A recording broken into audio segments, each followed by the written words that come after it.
보십시다. 상염색체에 의한 유전이라고 되어져 있습니다. 여기 상염색체에 의한 유전은 조심스러워야 되는 게, 자, 먼저 우리가 보게 되면요. 2N은 46이라고 되어져 있습니다. 그 2N은 46을 둘로 쪼개고 나면 2N은 44가 되어지고 2N의 두 개는 성이 되어지겠죠. 얘는 상에 대한 이야기고 여기선 성에 대한 이야기입니다. 지금 개념을 다시 한번 정리를 하고 있는데 여기서 무엇을 느끼셔야 하냐면 우리가 처음 들었을 때하고 살짝 문제를 풀어보고 다시 듣는 거잖아. 그러면 만약에 아 맞아 저게 문제상에서 저렇게 나와 라는 생각을 하셨다라면 공부를 제대로 한 학생이에요. 근데 그런 거 없이 아 그렇구나 이러고 했다라면 제대로 공부를 하지 않은 학생입니다. 먼저 개념을 보고 문제를 한번 풀어봤단 말이지, 문제를 푼 다음에 다시 개념을 봤을 때 그 개념도 생각나면서 그 문제까지도 기억이 나셔야 돼요. 정확히 그 문제가 뭐고 어쩌고저쩌고가 아니라 아 맞아 그런 문제 봤어. 저거 문제 풀 때 요게 거기에 들어있었던 것 같아. 이게 떠오르면 제대로 공부한 친구고 그런 애들이 성적이 오릅니다. 똑같은 공부를 했는데 어떤 학생은 오르고 오르지 않는 이유는 별게 아니야. 머리가 좋고 나쁘가 아니라 자각을 하고 있다는 뜻입니다. 자각을 하고 그거를 다시 한번 반복을 했고 그거를 아주 체크를 했기 때문에 한 템포 지나서 다시 봤을 때 그 문제가 기억이 나고 개념이 기억이 나는 거야. 너희들이 성적이 안 오르는 이유는 머리가 나빠서가 아니라 그거를 다시 보지 않고 자각하고 요게 틀렸으니까 요거 잘 생각해야지 라는 것을 갖고 있었어야 되는 거야. 그래서 내가 다시 한번 했을 때 그게 아 맞아 라고 게 떠오르면 성적이 오르는 거고 그걸 제대로 공부했다 라고 얘기하는 겁니다.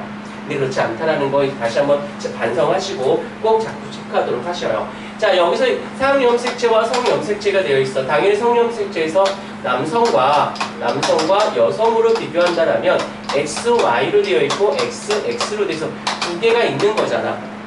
그런데 여기서 보시게 되면요. 이 성에서는 남성과 여성의 유전자 구성비가 같아 달라 다르단 말이야. 다르기 때문에 남성이냐 여성에 따라서 다르게 나오지만 이렇게 상염색체인 경우에는 남성의 비를 따지지 남녀의 성을 따지지 않기 때문에 어떻게 존재한다? 무관하게 유전자가 상염색체에 존재한다는 건 무관하게 어떻다? 발현된다는 뜻입니다. 발현. 그래서 우리가 사람의 유전화 멘델의 여기 돌연변이 할 때 보기 중에 뭐 남녀 여기 성별 구별 없이 모두 발현된다. 그러면 아 상염색체구나 라고 출발하고 했던 거. 자 다시 한번 생각을 한번 해보자. 대답할 수 있을지 없을지 있었으면 참 좋겠는데 사람의 유전의 문제를 풀 때 딱 두 가지만 갖고 내가 풀었던 거 기억나십니까? 딱 두 가지만 갖고 풀었어요. 너희들 사람의 유전을 되게 어렵게 생각하는데 정말 두 가지만 붙잡고 늘어지는 거야. 뭐였어? 성염색체, 상성, 우열 상성.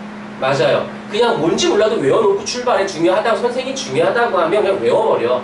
자각하지 말고 선생이라는 인간들은 너희들의 성적을 올리기 위해서 있는 존재들이야.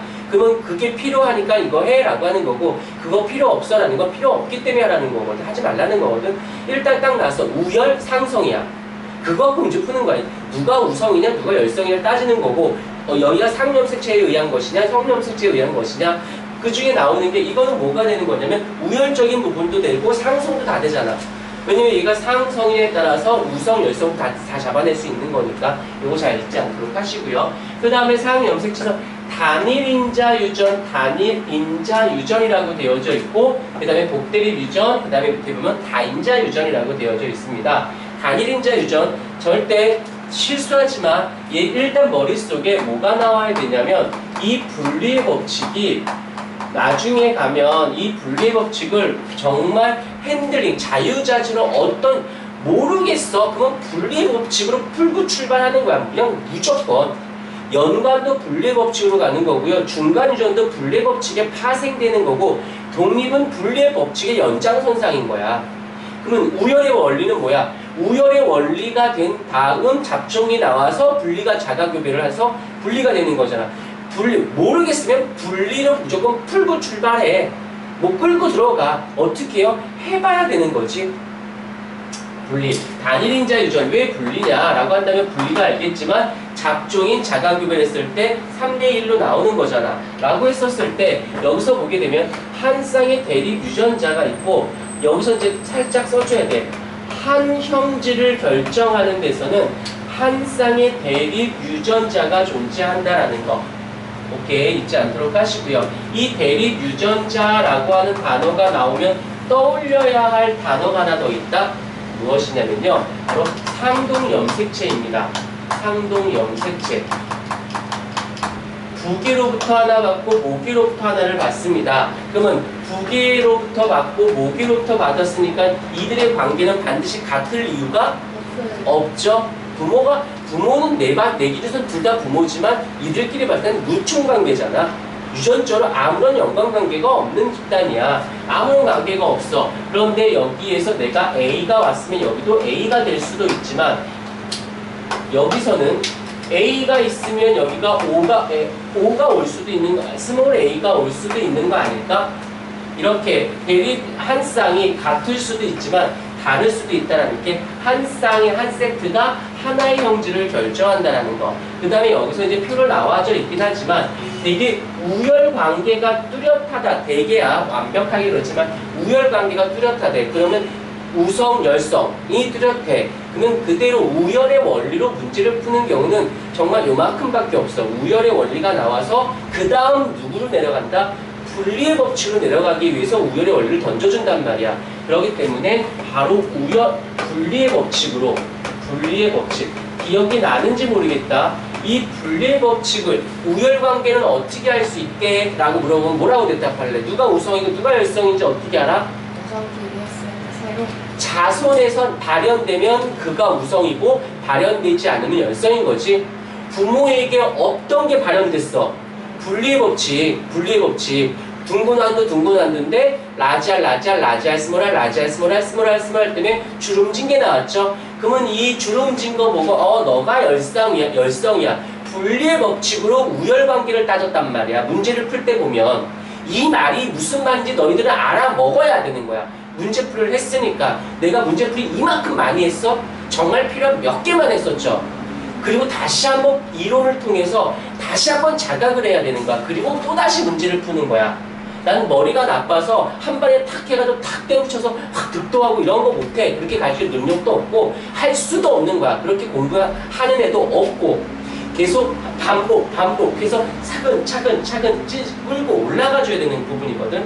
그래서 내가 하는 말들이 기억이 나야 돼요. 분리의 법칙으로 우열 관계를 따질 수 있다는 거 절대 잊지 마요. 근데 분리의 법칙을 적용이 안 되네? 그럼 뭐야? 중간 유전이 되는 거야. 근데 밑도 끝도 없어. 중간 색깔도 아니야. 그럼 뭐야? 없던 게 나왔으니까 돌연변이가 돼버리는 거야. 오케이? 연관은 100% 분리의 법칙이에요. 연관은 100% 분리의 법칙을 따지는 겁니다. 어떻게? 연관이 뭔데? 하나의 염색체에 뭐가 있는 거야? 두 개가 같이 있는 거죠? 독립은 어떻게 이렇게 떨어져 있는 거잖아. 그러면 여기서 중에 자손한테 가려면 이게 가든지 이게 가는 거 아닐까? 분리의 법칙 그대로 쫓아가는 거. 문제 풀 때 기억이 나셨어야 되는데, 그럼 만약에 여기 라지 t, 스몰 t, 라지 y, 스몰 y. 그래서 내 이름이지, 이니셜 해요.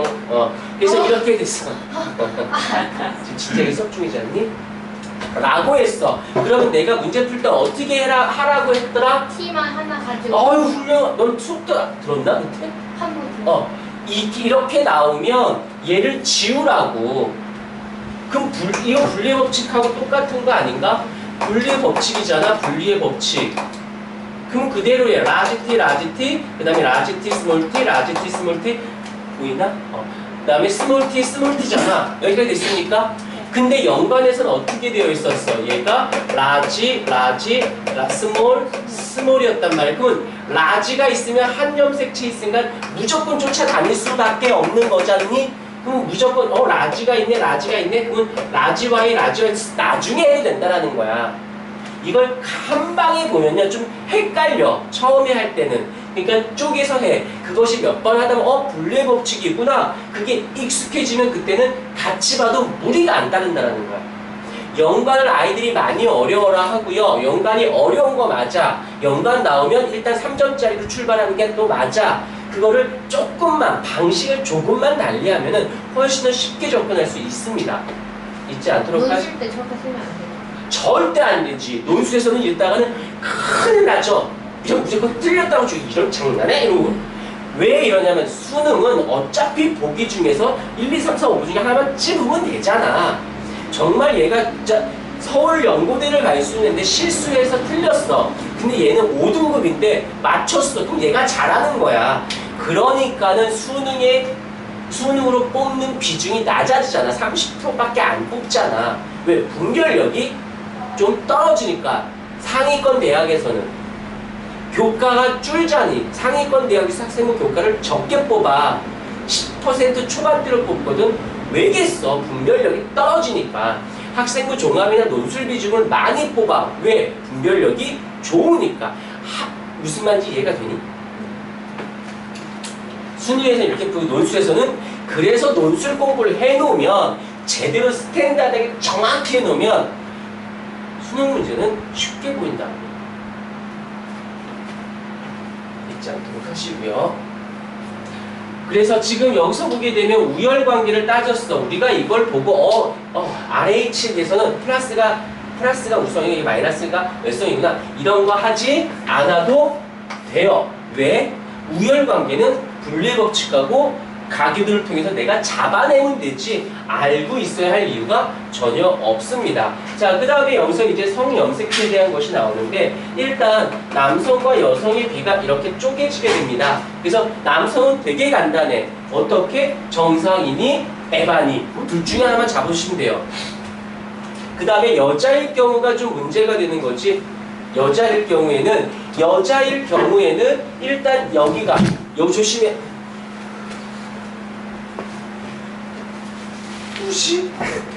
여기서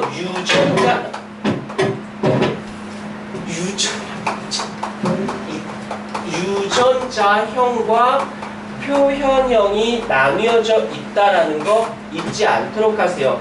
항상 머릿속에서는 내가 가계도가 나왔어. 그 다음에 뭔가 문제를 풀 돌연변이가 나오고 멘델의 유전이 나오건 무엇이 나온 간에 항상 어떤 애는 좀 빨리 접근하는 애가 있고 어떤 애는 느리게 접근하는 애가 있어. 약간의 미묘한 차이인데 바로 표현형과 유전자형을 분리해서 접근하는 거야.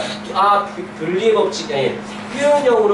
표현형으로 갈 건지 유전자형으로 갈 건지에 대해서 항상 자각하고 문제를 바라보는 친구들은 문제가 굉장히 조금 더 편하게 출발할 수 있어요. 그런 거 없이 문제 푸니까 계산 맨 땅에 헤딩하고 앉아있는 겁니다. 오케이.